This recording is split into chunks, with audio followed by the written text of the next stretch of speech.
안원구 전 대구 국세청장님을 모시겠습니다.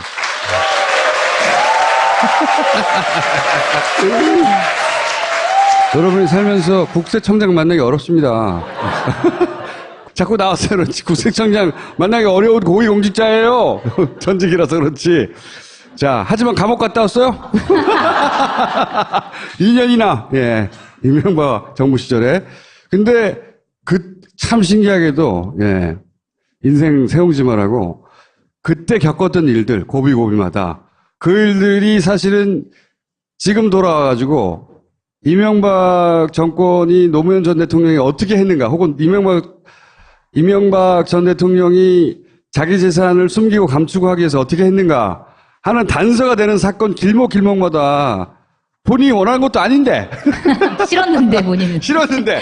응? 본의 아니게 그 자리에 딱 계셨어요. 그래서 최근에 방송에서 점점 할 말이 많아지기도 하시지만 앞으로는 더 아마 검찰에 다시 이번에는 참고인으로 출두하게 되셔야 합니다. 아니, 청장님 아까 대기실에서 1시간 전에 만났는데 네. 이미 1시간 동안 오늘 방송할 내용을 다 들은 것 같아요. 청장님 가까이 가면 안 돼요. 일단 말을 듣기 시작하면 말이 약 30분에서 1시간 정도 이어지기 때문에 무슨 사건 하나를 얘기하면 꼬리를 물고 계속 얘기하는 스타일 있지 않습니까? 근데 저는 되게 재밌더라고요. 약간 빠져들어서. 처음 들어서 그래! 나처럼 한 30분 들어봐! 가까이 안 가잖아, 그래서 나는. BBK에 대해서 깔끔하게 정리를 한번 해보려고 해요. 그 중에서도 BBK 그리고 다스. 이 다스가 핵심이에요. 이명박 전 대통령이 가지고 있는 자동차 시트 회사거든요. 이 회사가 자기 게 아니라고 계속 주장하고 있거든. 옛날부터 자기 게 아니라고. 근데 이게 자기 거가 되는 순간 엄청나게 많은 법적 책임을 져야 하는 상황들이 벌어집니다. BBK고 뭐고 다 걸려 있어요, 여기에. 제가 당사자이면서 실제 세무조사 과정에서 봤던 땅이 도곡동 땅입니다. 네. 여기서부터 사실은 연관이 되셔버렸어요. 시작이 되는 거죠. 본인의 의지와 상관없이 전표가 내 앞에 왔는데 어떡해. 직원들이 왜 그때 보고를 했는지 모르지만 제가 그 자리에 있었고 그걸 보게 됩니다. 네. 그래서 보고 난 다음에 사실 제가 그걸 덮었는데 나중에 제 입으로 그 도곡동 땅에 대해서 보고 덮었다는 사실을 이야기를 하게 되고 그게 이명박 대통령 귀에 들어갔을 것으로 보이고 저를 감옥에 보내게 되는 것입니다. 자, 이게 뭐냐면 도곡동 땅을 190억 팔아서 190억인가요? 263억의 도곡동 땅을 팔고 네. 포스코 건설에 팝니다. 그때 이름은 포스코 개발 주식회사. 네. 지금은 포스코 건설이고요. 그 당시에 이걸 도곡동 땅을 팔고 그 대금 190억을 그 중에 다스에 이제 넣는 거죠. 다스에 넣는 건데 포초를 세무감사하다가 거기 나온 전표에 이 땅은 이명박 땅이야 하고 써 있었던 거예요. 그거를 봐버렸네? 본인이 쓴 게 아니고 거기 써 있었다고. 근데 포스코가 자체 감찰 보고서를 쓴 거를 가져오신 거죠? 포스코에서. 그 포스코 자체에서 그 도곡동 땅이 아마 누구 건지 자기들이 확인을 하고 싶었던 했던 것 같고 95년도에 팔린 땅을 2007년도 조사하는 과정에서 제가 발견하게 되거든요. 물 10년이 넘게 지난 서류를. 그래서 아마 자기 자체에서 검토했던 자료 처리 아닌가 싶고. 혹은 뭐 처음에 그 땅을 포스코가 살 때 예. 담당자가 이 땅 어디서 산 거야? 그랬더니 뭐 담당자가 이명박 땅이야라고 이렇게 메모를 적어놨던가. 그래서 이제 그럴 수도 있고. 그렇습니다. 최근에 제가 이제 그 땅이 왜 그러면 이명박 것으로 자기들이 추정을 했을까? 네. 그거를 가지고 지금 등기부 등본을 전부 다시 떼고 해서 지금 추적 중에 있는데요. 네. 보니까 역시 이명박 대통령 땅이었을 것으로 볼 수밖에 없는 정황들이 지금 나오고 있다. 그건 나중에 공개해 주세요. 예, 정리하고. 거기로 가면 30분 지나가거든요. 어떻게 찾아냈는가 막 얘기하다가. 저 아까 들었는데 되게 재밌는데. 그럼 시간 남으면 그때 딱 확인을 하고. 자, 그 중에 땅을 팔았어요. 190억이 이 아까 얘기한 다스로 들어갑니다. 그러니까 요 돈이 요로 들어갔다는 건 요 돈 주인이 요 다스 주인인 거죠, 사실은. 그렇죠. 예. 다스 주인인 건데, 근데 다스는 표면적으로는 형과 그 다음에 처남이 소유한 것으로 돼 있었어요, 당시만 해도. 그렇습니다. 이상은 씨라고 이명박 전 대통령의 형님이 이제 이상은씨인데 그분하고 처남인 그 김재정 씨라고 이분은 작고를 했습니다.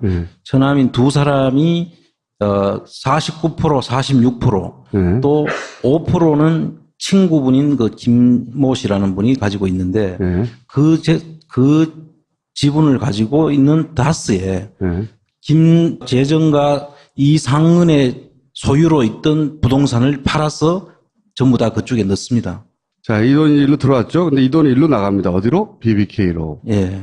요 땅의 주인이 다스의 주인이고, 다스의 주인이 BBK 주인인 거예요. 아주 근데 이제 심플하게. 실제 땅 이름은 이상득, 김재정, 그리고 실제 다스 주주도 이상득, 김재정 이렇게 돼 있다는 거죠. 이상은, 이상은, 김재정. 김재정. 네. 근데 사실은 그게 차명으로 이명박이 가지고 있었던 거다라는 의혹이 있는 거고요. 둘 다 차명인 거로 보는 거죠. 그렇죠. 요것도 차명, 요것도 차명으로 의심하는. 근데 오늘은 요 다스가 그러면 왜 소위 그 형님과 처남께 아니고 이명박 전 대통령 것일 수밖에 없는 얘기를 좀 자세히 할 텐데, 검찰의 발표는 김경준이 주인이고, 그래서 BBK와 관련된 이 모든 일어난 일들을 김경준이 다 뒤집어 썼거든요, 김경준 씨가. 다스가 190억을 투자를 BBK로 하는데요. BBK는 강원대학에서 그 이명박 대통령이 BBK를 만들었다. 주어 없이.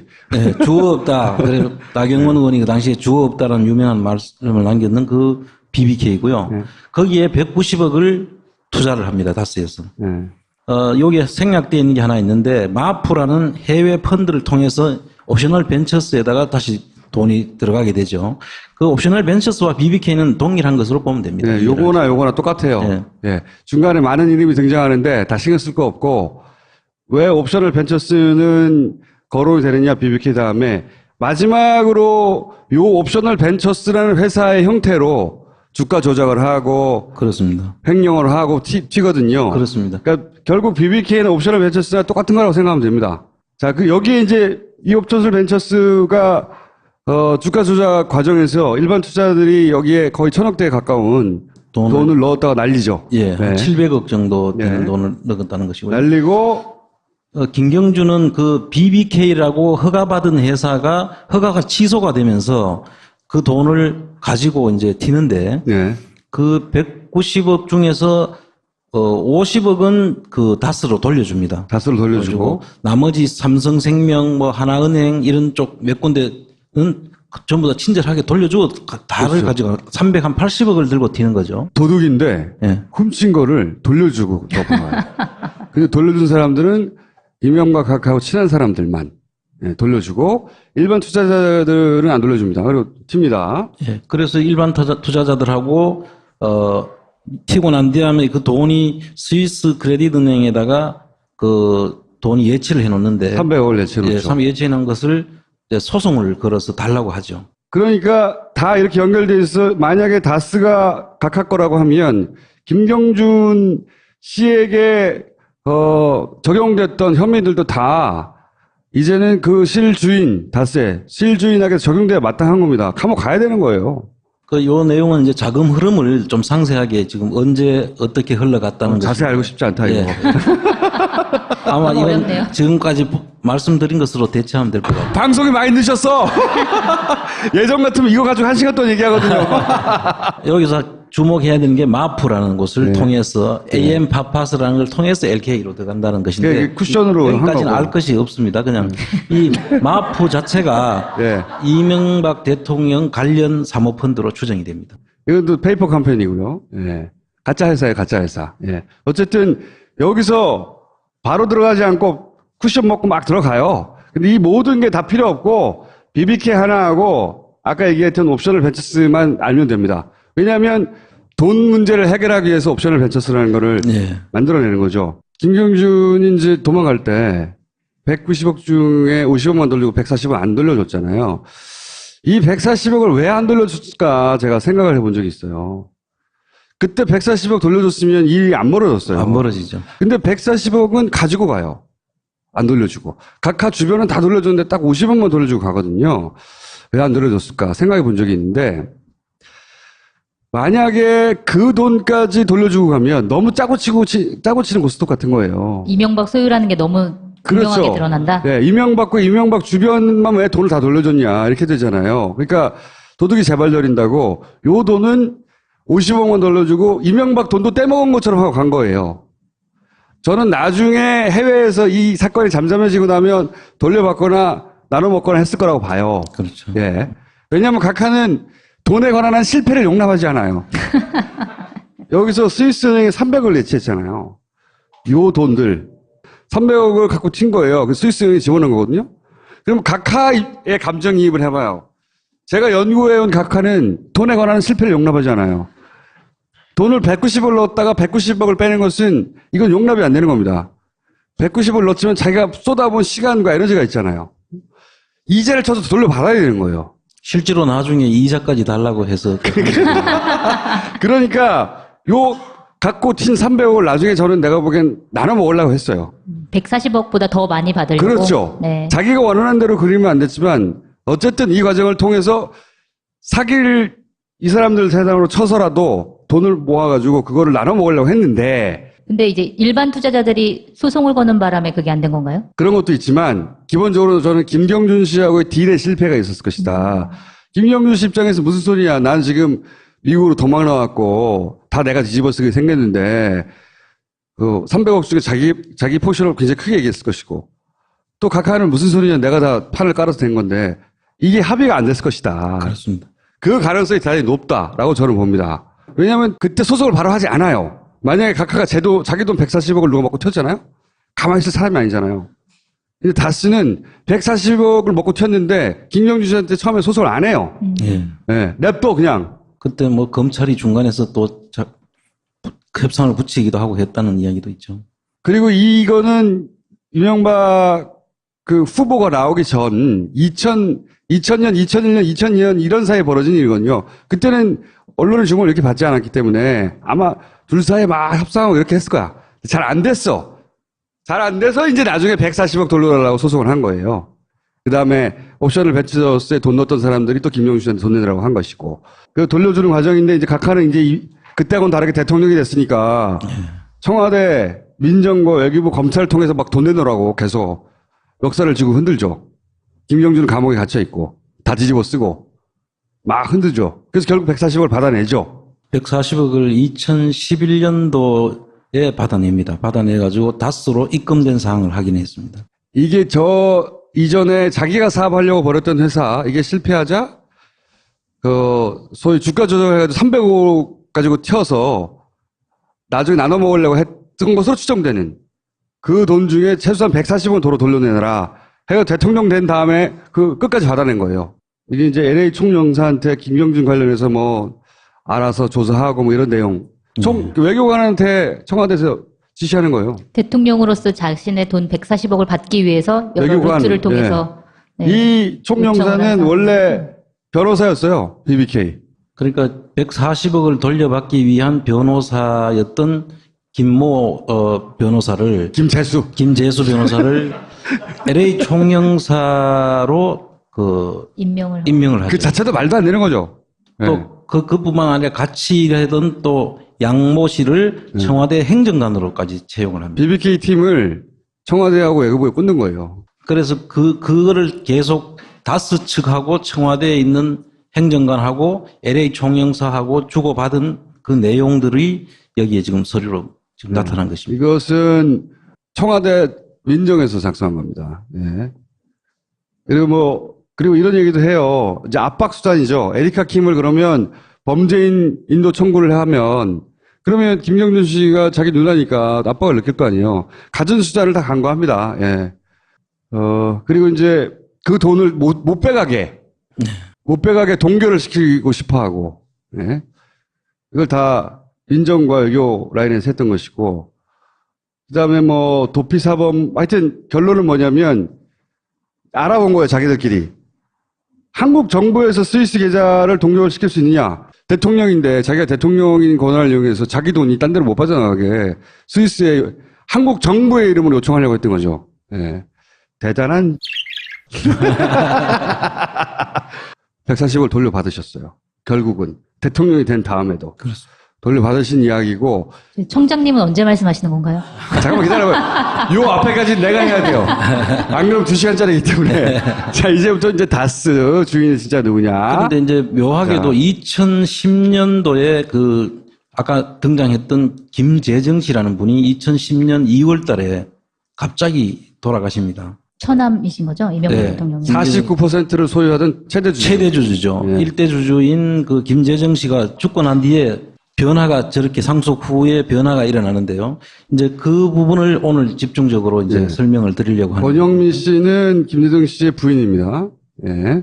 그러니까 사망 후에 권영민 씨가 24%, 기재부가 20%, 청계재단이 5%, 이상한 씨 지분은 그대로, 김창태 씨 지분은 그대로. 그러니까 요게 이렇게 나눠진 거죠, 이렇게. 지금 앞에 상속 전에 보면 49%, 47%로서 어느 누구도 51%가 넘지 않습니다. 주식회사에서 51%라는 것은 상당히 중요한 개념입니다.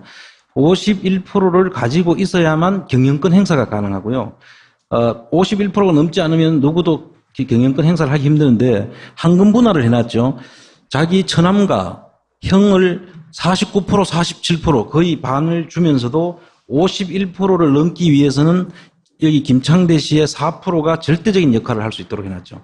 그럼 이 4%의 그걸 가지고 있는 사람은 이명박 전 대통령이 예를 들어서 이거를 컨트롤할 수 있다. 그러면 캐스팅 보트 역할을 통해서 경영권을 행사할 수 있는 그런 의미가 되는 것입니다. 그 김창대 씨는 누군가요? 이명박 대통령이랑 어떤 관계죠? 중학교 동창이라고 알려졌죠. 아, 네.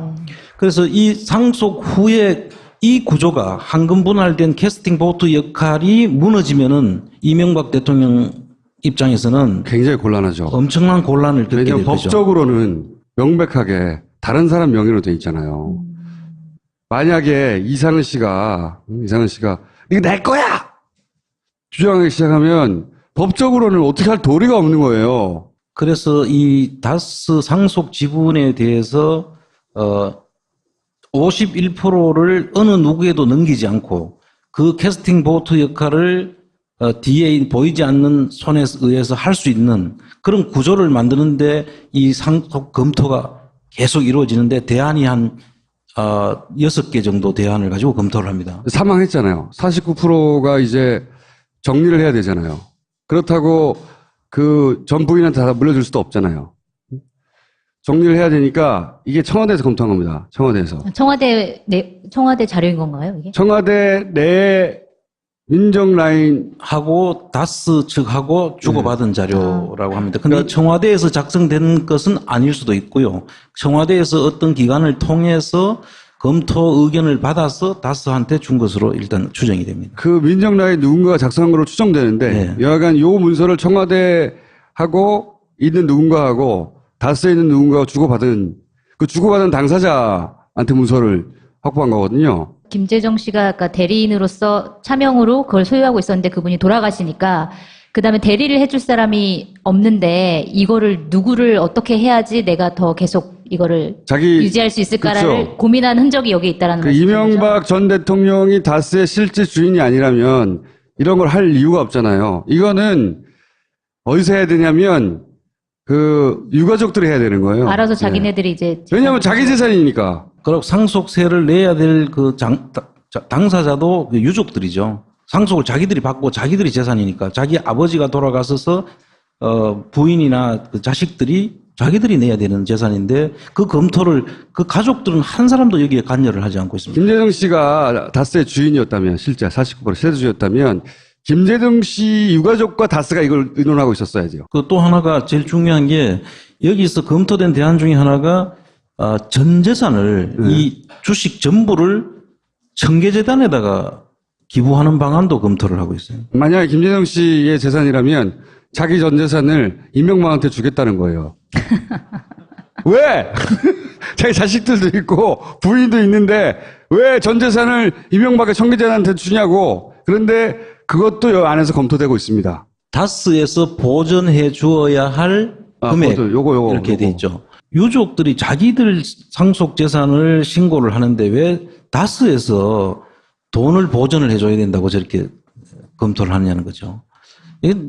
그러니까 그 유족들하고는 아무 관계 없이 다른 사람들이 그 걱정을 다 하고 있는 거예요. 김재동 씨 앞으로 돼 있던 재산인데 그거를 이런저런 식으로 처리하려는 계획이잖아요.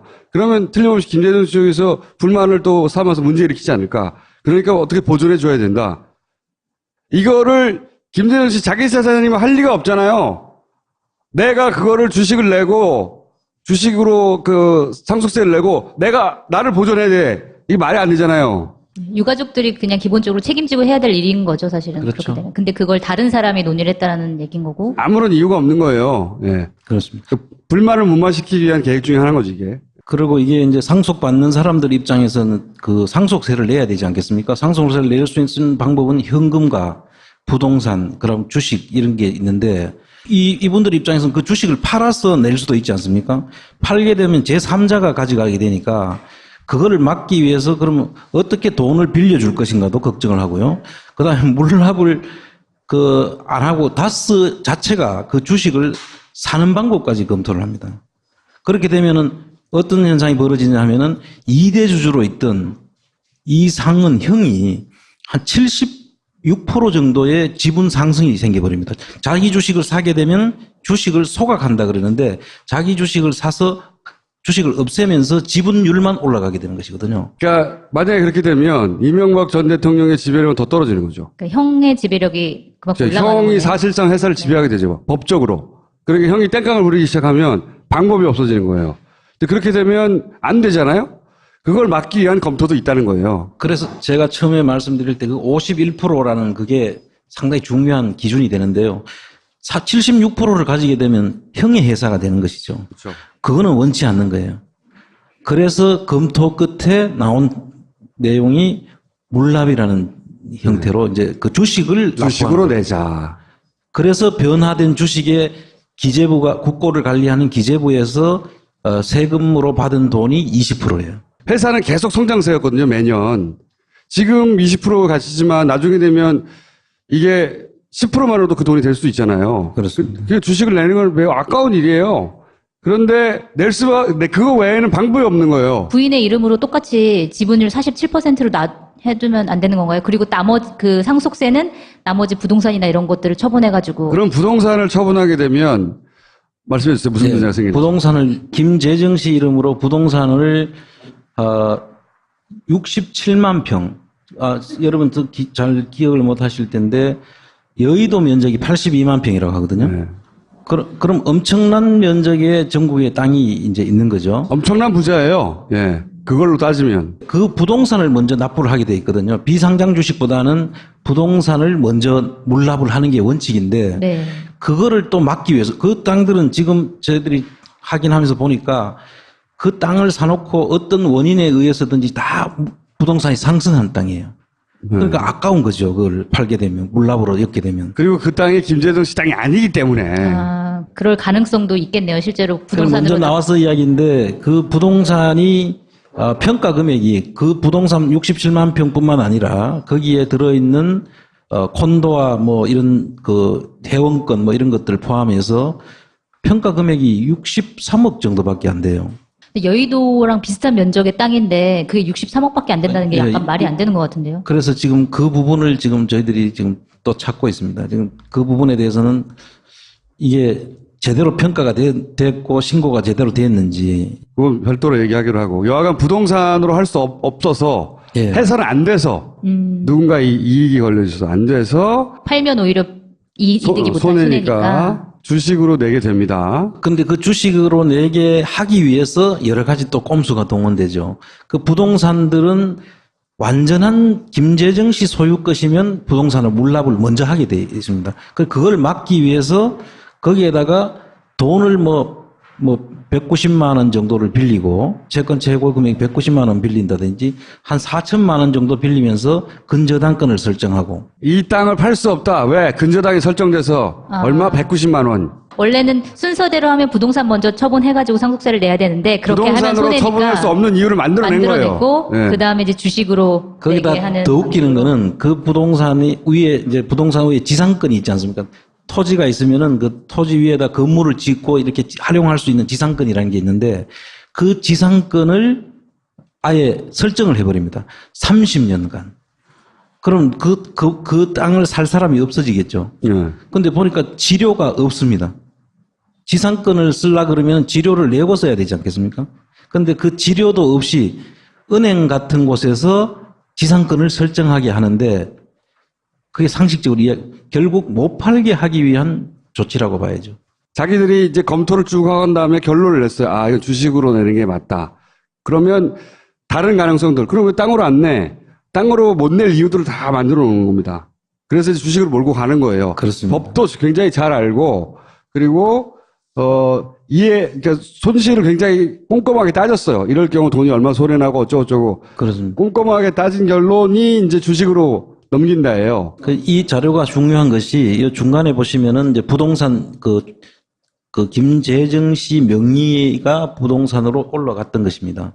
그래서 어떻게 해서 김재정 씨한테 넘어왔는지, 그리고 지금 현재 시가는 얼마가 되는지 이런 것들을 지금 저희들이 계속 더 추적을 하고 있고요. 이런 상속세에 대한 조사나 아니면 그러니까 이런 게 잘못됐다라는 조사를 추후에 지금이라도 할 수 있는 건가요? 그렇습니다. 지금 상속세는 10년간 그 시효가 있거든요. 우리 국세청에서는 그걸 부가제척 기간이라 그러는데 그 부가제척 기간이 우리 시효라고 바꿔 보십시오 하는데 시효가 10년입니다.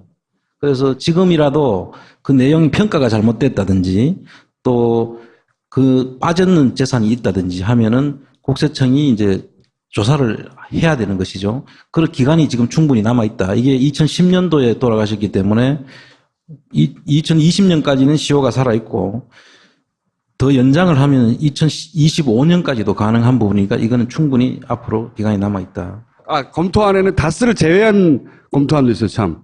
다스가 김재정 씨 거라고 이명박 전 대통령도 항상 그렇게 이야기했고 이 신고 내용도 그렇게 이야기를 하고 있지 않습니까?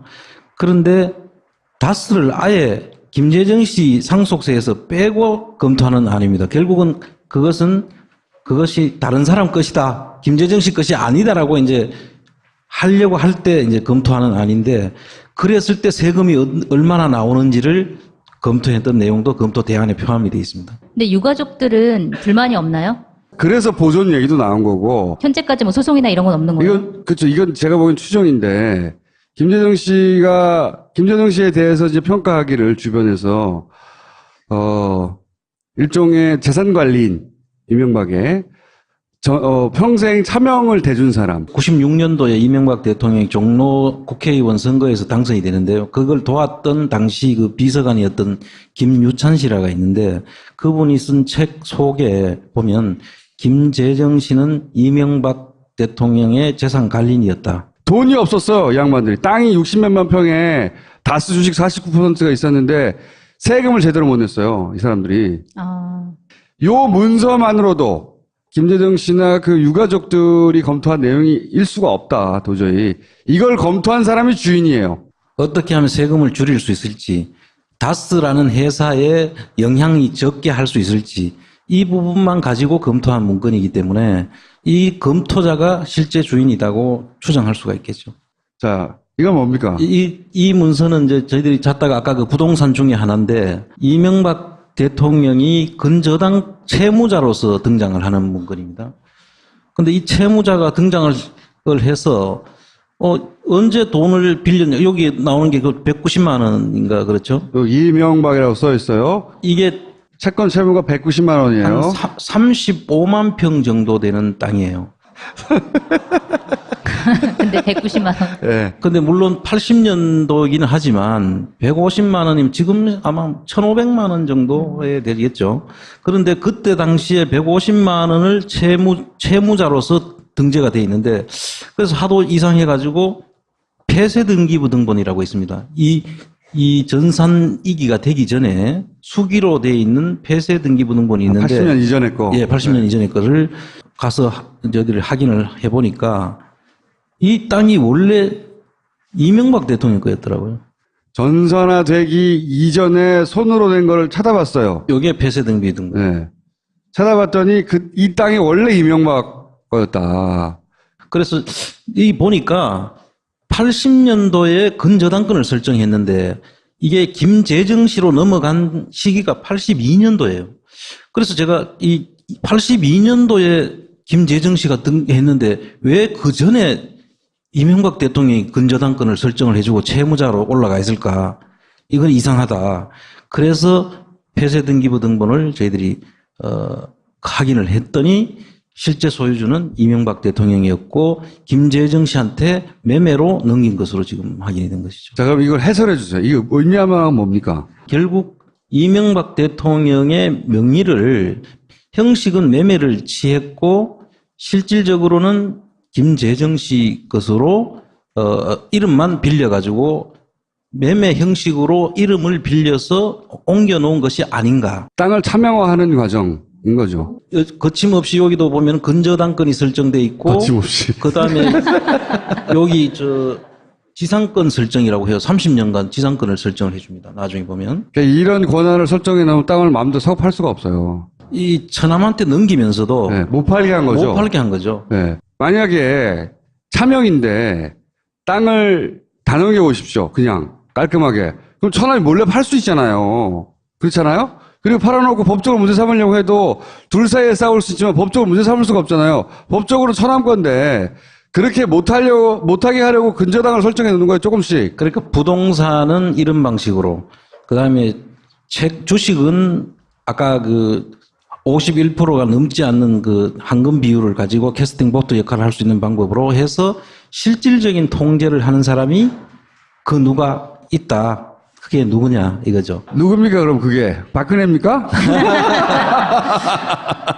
이런 비슷한 방식으로 한 게 최순실 쪽도 이런 수법을 많이 쓰고 있습니다. 김재정 씨 이름으로 된 땅 혹은 이명박 땅으로 의심되는 땅들은 다 이런 식으로 돼 있어요. 그럼 이거 다 뒤지면은 나올 수 확인할 수가 있겠네요. 아까 그 부동산 명단을 전부 다 출력을 해서 네. 지금 그 작업을 진행 중에 있고요. 이미 보니까 더 재밌는 내용들도 많이 있습니다. 한 가지만 얘기해 주세요, 그러면. 거기 이제 지분별로 이렇게 들어와 있는데 그 지분들 여기 보면 뭐 여러 사람 지분들이 이제 섞여 있어요. 그 지분이 섞여 있는 사람들이 다 또 관계인 있는 것으로 일단 보이는데 당연하겠죠. 그 이름이 보다 보니까 그 안에 섞여 있는 이름이 또 다른 재산의 채권자로 돼 있고 이렇게 얽혀 있어요. 그래서 이름을 돌려 썼구나. 예. 예. 남은 건 뭐냐? 주식을 넘겼잖아요. 그러니까 세금을 주식으로 냈어요. 다스에. 그러면 그게 원래는 자산관리공사죠. 국세청에서 세금을 받게 되면 예. 주식으로 받았지 않습니까? 그 주식을 기재부의 국고국에 넘기면 기재부는 주식을 들고 있을 이유가 없잖아요. 그러니까 그거를 파는데 자산관리공사 캔코라는 곳에서 그거를 매각을 하게 돼 있습니다. 네. 근데 그 매각을 하는 과정에 캔코가 어떻게 움직일 것이다. 그러니까 이런 형식으로 가서 물을 거니까 이렇게 대응해라고 하는 문건이 또 발견된 거예요. 국가기관이 이 다스의 주식을 가져가서 어떻게 처리할 것인지를 미리 알고 사람을 보내서 그러므로 이렇게 하라라고 문건을 만든 거예요. 여기 보시면은 방문 목적을 읽어보시면은 표면상 이렇게 되었습니다. 표면상 상속세 물납에 대한 현장 물납사에 점검. 네. 그러니까 물납사가 이제 다스죠. 다스에 대한 현장 점검이라는 명분으로 나갈 거다. 형식적으로는 표면상으로는. 근데 실제는 해가지고 물납 주식에 대한 자사주 매입 가능성 얼마 주면 너가 스스로 사겠니? 야. 아니면은 또 AEP라는 사모펀드에 매각을 하려는지에 대한 의논을 하기 위해서 올 것이다. 올 것이니까 거기에 대해서 대응 방안을 이렇게 검토안을 마련하라는 서류예요. 네. 다 짜고 치는 모습인 거죠, 사실은. 그렇습니다. 네. 매입가가 여기에 보면은 이제 70만 원. 그러니까 주식 한 주가 70만 원이에요. 엄청나게 훌륭한 다스라는 회사가 30억의 자본금으로 출발을 해서 엄청나게 이익을 많이 내 가지고 2천억이 넘는 약 3천억에 육박하는 그 돈이 회사 내에 유보되어 있는 거예요. 그게 자본금으로 우리가 환산을 하면 주당 가격이 70만 원 정도 되어 있다는 것이죠. 그래서 그걸 계속 이렇게 공매를 진행해서 내려왔는데 그게 415억에 지금 멈춰져 있습니다. 그리고 그거를 그럼 사모펀드에 매각을 하면 사모펀드라는 것은 돈을 모아가지고 어떤 회사를 산다든지 주식을 사서 투자를 하는 회사인데 장사의 동의, 그러니까 이 사모펀드라는 게 이름이 정해져 있지 않습니까? AEP라는 이 사모펀드는 여기서 보이는 아마 이명박 전 대통령과 관련된 사모펀드로 보입니다. 그 사람들이 통제가 가능한, 거기에서 이 AEP라는 에서 그 주식을 살라 그러면 당신들이 동의를 하겠느냐, 이런 것을 의논하러 간다는 것이죠. 제한 예상을 보면. AF에서 사면 니네가 팔래? 뭐 이런 거예요. 뭐 안 된다! 이런 얘기를 하라고 얘기합니다, 여기에. 네.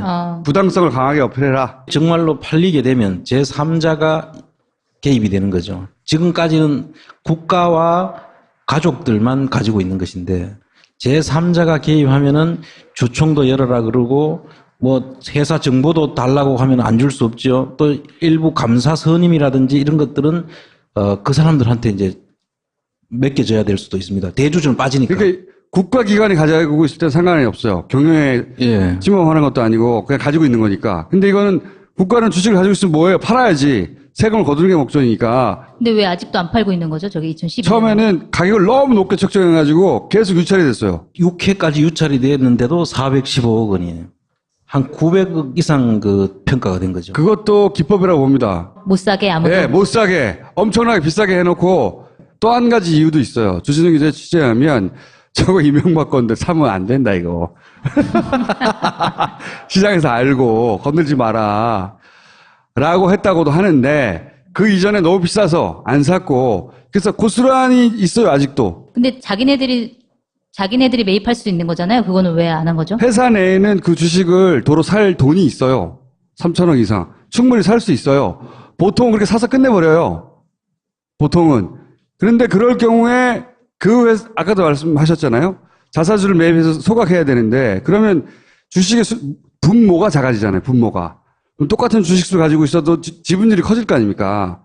그러면 이상은 시가가 되잖아요. 네. 표면적으로. 그럼 다스 입장에서는 지금 이도저도 못 하고 있는 상황인 거네요. 다스는 입장이 없고요. 각하가 입장이 있는 거예요. 각하 입장에서는 이도저도 못 하고 있는 그렇죠. 상황인 거네요. 지금 이 상황이. 그렇죠. 지금 이 상황은 이상은 씨 아들 이 부사장으로 있거든요. 그 안에. 그러니까 이 2세대는 좀 다를 거 아닙니까? 자기 부사장이기도 하고 회사를 이기게 확 먹고 싶기도 하겠죠. 그러니까 이제 이 형이 사망했을 때 또 어떡하느냐 이런 문제도 있죠. 참고로 이 회사는 너무 좋은 회사거든요. 매년 그 순이익이 한 300억 정도씩 그 회사에 유보되고 있습니다. 그럼에도 불구하고 그걸 배당도 안 해요. 지금 현재 배당을 하게 되면은 국고에 들어가잖아요. 20%는 보면. 그러니까 이 배당도 안 하고 그런 형식으로 이걸 계속 가지고 있는데 이 부분에 대해서 그래서 제가 우리 김총수님하고 이야기하기를 이거 국민운동으로 이거 다스주 우리 사자 그 다주매 운동을 벌이고 있는 것이죠. 정부는 이거를 사겠다는 사람이 나타나면 팔게 돼 있는 거예요. 조금씩도 팔아요? 그게 안 돼. 지금 현재 한 번에 파는 거죠, 그죠? 그렇습니다. 네. 그게 반드시 그런 겁니까? 반드시 이제 그 공매가 한 주씩 이렇게 나눠서 팔 수가 없고요. 공매는 전체 20%를 다 이렇게 팔 수 있고. 근데 그게 지금 400억대란 말이죠. 그래서 어떤 개인이 사기는 어렵고요. 이게 우리 국민들이 살 수 있다고 저는 생각합니다. 다스를 국민 회사로 만들어 버릴 수도 있어. 각하 고마워 그러면서 좋은 회사로 키워줘서 고마워 꿀꺽 먹을 수가 있는 거예요. 그 지금 고민하는 중이에요. 만약에 정말로 이게 현실화돼서 돈을 같이 모아서 이 주식을 샀어요.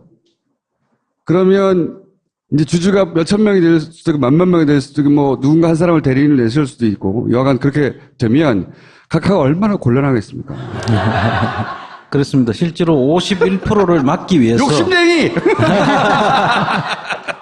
우리 국민들이 십시일반으로 만 원, 2만 원씩 만 원, 2만 원씩 모아서 400억 만드는 건 그렇게 어려운 일이 아니라고 생각합니다. 그렇게 어려운 일이 아니다. 만약에 이런 노력을 막 하면 얼마나 안절부절하겠어요. 저 알짜 회사 내가 아들한테 물려줘야 되는데 지금 아들이 거기서 일하고 있거든요. 아들한테 물려줘야 되는데 지금 저 나쁜 악마 같은 새끼들이. 회사에 저거 주식을 먹으려고. 그러면서 대응만을 마련하겠죠. 그럼 틀림없이 이상한 안이 나올 거예요. 뭔가 그것도 이제. 움직임이 있을 것이다. 예, 움직임이 없으면 먹는 거고, 있으면 잡는 거죠. 둘 중에 하나인 거예요. 노무현 대통령을 돌아가시게 한 태광실업 세무조사의 진실과 이 도곡동과 다스 이것이 이명박 대통령 것으로 추정된다라는 내용을 잃어버린 퍼즐에 기록한 책입니다. 그 당시에는 사실 이 책을 내는 데는 여러 가지 용기도 제가 필요했고 그 내용을 상세하게 오늘 다 설명 못했지만 이걸 보시면은 충분히 이해를 하실 수 있기 때문에 절판되지 않았습니까? 절판? 그때 당시에 절판이 됐는데 아마 사들렸는 것 같아요, 전부 다. 책 장사 그만하시고 이제. 오늘 여기까지 하겠습니다. 감사합니다.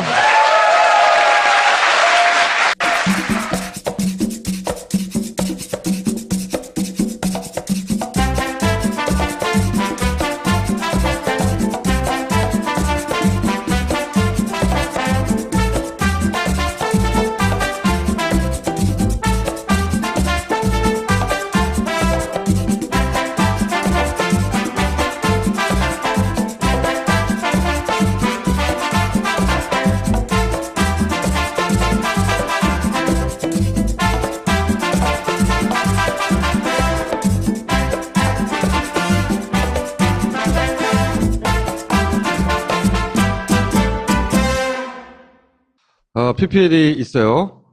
이런 쇼핑몰이 있습니다. 뭐냐면 혼자서도 쇼핑몰을 운영할 수 있다. 아임웹에 접속을 해서 쇼핑몰 제작을 하루 만에 할 수 있습니다. 예, 직관적으로 누구나 구성할 수 있고 해외 고객을 위해서 한글, 영어, 중국어, 일어, 베트남, 스페인어까지 총 6개국어를 지원합니다. 개인 쇼핑몰을 운영할 수 있는 쇼핑몰 툴이네요. 말하자면 아임웹 그런 게 있다고 합니다. 그리고 제가 계속 관심을 가지는 당나귀. 그거에 대한 애정이 진짜 엄청 많으신 것 같아요. 저는 그 당나귀를 반려동물로 키운다고 그래가지고 당나귀를 어릴 때부터 평생 키운대잖아요. 그래서 자연적으로 나오는 우유만 가지고 한다는데 근데 스크럽을 쓰기 시작했거든요. 신기한 물건이더만요. 내가 얼굴만 하다가 몸에다 해봤거든? 짜릿해!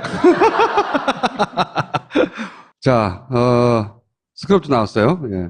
당나귀. 이 위해서 여러 외교관, 루트를 통해서. 예. 네. 이 총영사는 원래 변호사였어요. BBK. 그러니까 140억을 돌려받기 위한 변호사였던 김모 변호사를 김재수 변호사를 LA 총영사로 임명을 하죠. 그 자체도 말도 안 되는 거죠. 또 그뿐만 아니라 같이 일하던 또 양모 씨를 청와대 행정관으로까지 채용을 합니다. BBK 팀을 청와대하고 외교부에 꽂는 거예요. 그래서 그거를 계속 다스 측하고 청와대에 있는 행정관하고 LA 총영사하고 주고받은 그 내용들이 여기에 지금 서류로 지금 나타난 것입니다. 이것은 청와대 민정에서 작성한 겁니다. 예. 그리고 이런 얘기도 해요. 이제 압박 수단이죠. 에리카 킴을 그러면 범죄인 인도 청구를 하면 그러면 김경준 씨가 자기 누나니까 압박을 느낄 거 아니에요. 갖은 수단을 다 간과합니다. 예.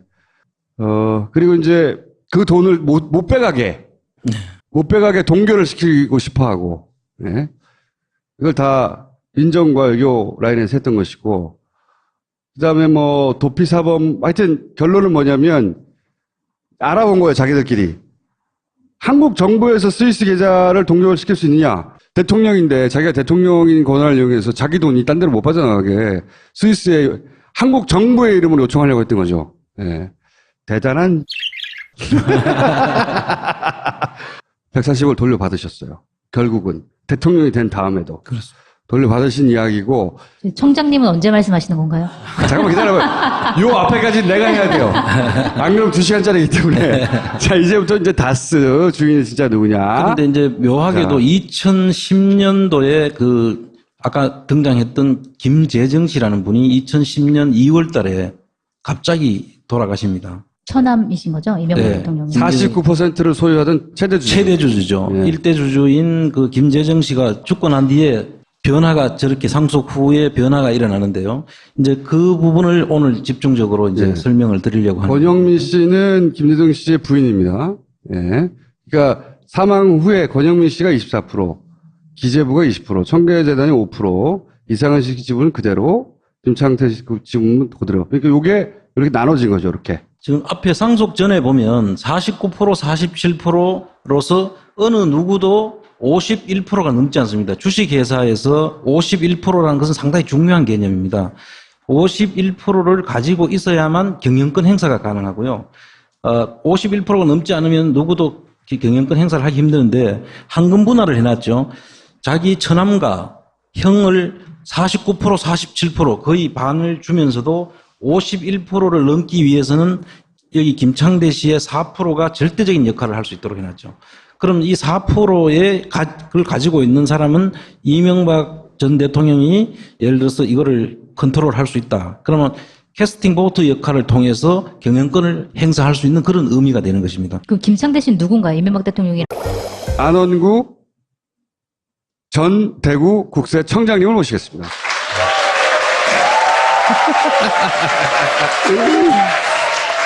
여러분이 살면서 국세청장 만나기 어렵습니다. 자꾸 나와서 그렇지. 국세청장 만나기 어려운 고위공직자예요. 전직이라서 그렇지. 자, 하지만 감옥 갔다 왔어요? 2년이나, 예. 이명박 정부 시절에.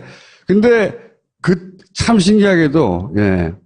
인생 세웅지마라고 그때 겪었던 일들, 고비고비마다 그 일들이 사실은 지금 돌아와가지고 이명박 정권이 노무현 전 대통령이 어떻게 했는가, 혹은 이명박 전 대통령이 자기 재산을 숨기고 감추고 하기 위해서 어떻게 했는가 하는 단서가 되는 사건 길목길목마다 본인이 원하는 것도 아닌데 싫었는데 본인은. 싫었는데 응? 본의 아니게 그 자리에 딱 계셨어요. 그래서 최근에 방송에서 점점 할 말이 많아지기도 하시지만 앞으로는 더 아마 검찰에 다시 이번에는 참고인으로 출두하게 되셔야 됩니다. 아니 청장님 아까 대기실에서 1시간 전에 만났는데 네. 이미 1시간 동안 오늘 방송할 내용을 다 들은 것 같아요. 청장님 가까이 가면 안 돼요. 일단 말을 듣기 시작하면 말이 약 30분에서 1시간 정도 이어지기 때문에 무슨 사건 하나를 얘기하면 꼬리를 물고 계속 얘기하는 스타일 있지 않습니까? 근데 저는 되게 재밌더라고요. 약간 빠져들어서. 처음 들어서 그래! 나처럼 한 30분 들어봐! 가까이 안 가잖아, 그래서 나는. BBK에 대해서 깔끔하게 정리를 한번 해보려고 해요. 그 중에서도 BBK 그리고 다스. 이 다스가 핵심이에요. 이명박 전 대통령이 가지고 있는 자동차 시트 회사거든요. 이 회사가 자기 게 아니라고 계속 주장하고 있거든. 옛날부터 자기 게 아니라고. 근데 이게 자기 거가 되는 순간 엄청나게 많은 법적 책임을 져야 하는 상황들이 벌어집니다. BBK고 뭐고 다 걸려 있어요, 여기에. 제가 당사자이면서 실제 세무조사 과정에서 봤던 땅이 도곡동 땅입니다. 여기서부터 사실은 연관이 되셔버렸어요. 시작이 되는 거죠. 본인의 의지와 상관없이 전표가 내 앞에 왔는데 어떡해. 직원들이 왜 그때 보고를 했는지 모르지만 제가 그 자리에 있었고 그걸 보게 됩니다. 네. 그래서 보고 난 다음에 사실 제가 그걸 덮었는데 나중에 제 입으로 그 도곡동 땅에 대해서 보고 덮었다는 사실을 이야기를 하게 되고 그게 이명박 대통령 귀에 들어갔을 것으로 보이고 저를 감옥에 보내게 되는 것입니다. 자, 이게 뭐냐면 도곡동 땅을 190억 팔아서 190억인가요? 263억의 도곡동 땅을 팔고 네. 포스코 건설에 팝니다. 그때 이름은 포스코 개발 주식회사. 네. 지금은 포스코 건설이고요. 그 당시에 이걸 도곡동 땅을 팔고 그 대금 190억을 그 중에 일부를 이제 넣는 거죠. 다스에 넣는 건데 포초를 세무감사하다가 거기 나온 전표에 이 땅은 이명박 땅이야 하고 남겼는 그 BBK고요. 네. 거기에 190억을 투자를 합니다. 다스에서. 네. 여기에 생략되어 있는 게 하나 있는데 마프라는 해외 펀드를 통해서 옵셔널 벤처스에다가 다시 돈이 들어가게 되죠. 그 옵셔널 벤처스와 BBK는 동일한 것으로 보면 됩니다. 네, 요거나 똑같아요. 네. 예. 중간에 많은 이름이 등장하는데 다 신경 쓸 거 없고 왜 옵셔널 벤처스는 거론이 되느냐 BBK 다음에 마지막으로 요 옵셔널 벤처스라는 회사의 형태로 주가 조작을 하고 그렇습니다. 횡령을 하고 튀거든요. 그렇습니다. 그러니까 결국 BBK는 옵셔널 벤처스랑 똑같은 거라고 생각하면 됩니다. 자, 여기에 이제 이 옵셔널 벤처스가 주가 조작 과정에서 일반 투자자들이 여기에 거의 1,000억대에 가까운 돈을 넣었다가 난리죠. 예, 한 네. 700억 정도 되는 네. 돈을 넣었다는 것이고요. 날리고 김경주는 그 BBK라고 허가받은 회사가 허가가 취소가 되면서 그 돈을 가지고 이제 튀는데 네. 그 190억 중에서 50억은 그 다스로 돌려줍니다. 다스를 돌려주고 나머지 삼성생명, 뭐 하나은행 이런 쪽 몇 군데는 전부 다 친절하게 돌려주고 다를 그렇죠. 가지고 380억을 들고 튀는 거죠. 도둑인데 예. 훔친 거를 돌려주고 넘어가요. 근데 돌려준 사람들은 이명박하고 친한 사람들만 돌려주고 일반 투자자들은 안 돌려줍니다. 그리고 튑니다. 예. 그래서 일반 투자자들하고 튀고 난 다음에 그 돈이 스위스 크레딧 은행에다가 그 돈이 예치를 해 놓는데 300억을 내쳐놓죠. 예치해 놓은 것을 이제 소송을 걸어서 달라고 하죠. 그러니까 다 이렇게 연결돼 있어. 만약에 다스가 각하 거라고 하면 김경준 씨에게 적용됐던 혐의들도 다 이제는 그 실주인 다스의 실주인에게 적용돼야 마땅한 겁니다. 감옥 가야 되는 거예요. 요 내용은 이제 자금 흐름을 좀 상세하게 지금 언제 어떻게 흘러갔다는 자세히 알고 싶지 않다 이거. 예. 아마 이건 어렵네요. 지금까지 말씀드린 것으로 대체하면 될 것 같아요. 방송이 많이 늦었어. 예전 같으면 이거 가지고 1시간 동안 얘기하거든요. 여기서 주목해야 되는 게 마프라는 곳을 네. 통해서 AM 파파스라는 걸 통해서 LK로 들어간다는 것인데 그게 쿠션으로 한 여기까지는 거고. 알 것이 없습니다. 그냥 이 마프 자체가 네. 이명박 대통령 관련 사모펀드로 추정이 됩니다. 이것도 페이퍼 캠페인이고요. 예. 가짜 회사예요, 가짜 회사. 예. 어쨌든 여기서 바로 들어가지 않고 쿠션 먹고 막 들어가요. 근데 이 모든 게 다 필요 없고 BBK 하나하고 아까 얘기했던 옵셔널 벤처스만 알면 됩니다. 왜냐하면 돈 문제를 해결하기 위해서 옵셔널 벤처스라는 거를 예. 만들어내는 거죠. 김경준이 이제 도망갈 때 190억 중에 50억만 돌리고 140억 안 돌려줬잖아요. 이 140억을 왜 안 돌려줬을까 제가 생각을 해본 적이 있어요. 그때 140억 돌려줬으면 일이 안 벌어졌어요. 안 벌어지죠. 근데 140억은 가지고 가요. 안 돌려주고. 각하 주변은 다 돌려줬는데 딱 50억만 돌려주고 가거든요. 왜 안 돌려줬을까 생각해 본 적이 있는데 만약에 그 돈까지 돌려주고 가면 너무 써 있었던 거예요. 그거를 봐버렸네? 본인이 쓴 게 아니고 거기 써 있었다고. 근데 포스코가 자체 감찰 보고서를 쓴 거를 가져오신 거죠? 포스코에서. 그 포스코 자체에서 그 도곡동 땅이 아마 누구 건지 자기들이 확인을 하고 싶었던 했던 것 같고 95년도에 팔린 땅을 2007년도 조사하는 과정에서 제가 발견하게 되거든요. 물론 10년이 넘게 지난 서류를. 그래서 아마 자기 자체에서 검토했던 자료 처리 아닌가 싶고. 혹은 뭐 처음에 그 땅을 포스코가 살 때 예. 담당자가 이 땅 어디서 산 거야? 그랬더니 뭐 담당자가 이명박 땅이야라고 이렇게 메모를 적어놨던가. 그래서 이제 그럴 수도 있고. 그렇습니다. 최근에 제가 이제 그 땅이 왜 그러면 이명박 것으로 자기들이 추정을 했을까? 예. 그거를 가지고 지금 등기부 등본을 전부 다시 떼고 해서 지금 추적 중에 있는데요. 예. 보니까 역시 이명박 대통령 땅이었을 것으로 볼 수밖에 없는 정황들이 지금 나오고 있다. 그건 나중에 공개해 주세요. 예, 정리하고. 거기로 가면 또 30분 지나가거든요. 어떻게 차단했는가 막 저 얘기하다가. 아까 들었는데 되게 재밌는데. 그럼 시간 남으면 그때 딱 확인을 하고. 자, 그 중에 땅을 팔았어요. 190억이 이 아까 얘기한 다스로 들어갑니다. 그러니까 요 돈이 요로 들어갔다는 건 요 돈 주인이 요 다스 주인인 거죠, 사실은. 그렇죠. 예.